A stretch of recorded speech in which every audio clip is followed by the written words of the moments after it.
How to add a kid's profile on YouTube. If you want to create a safe and controlled YouTube experience for your child, adding a YouTube Kids profile is the best option. Let's start step by step. First, open the YouTube app on your phone. Now tap on the settings icon at the top of the screen.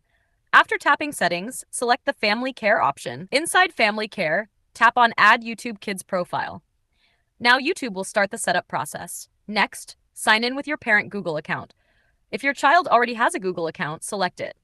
If not, tap on Create a new account for your child. Enter your child's basic details and create a password.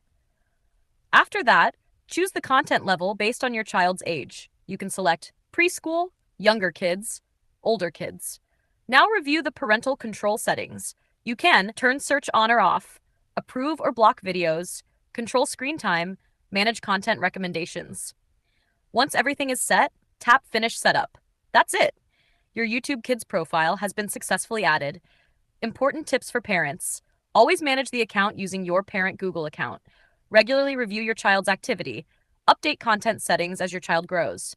To summarize, open YouTube, tap Settings icon, go to Family Care, add YouTube Kids profile, set controls, and finish setup.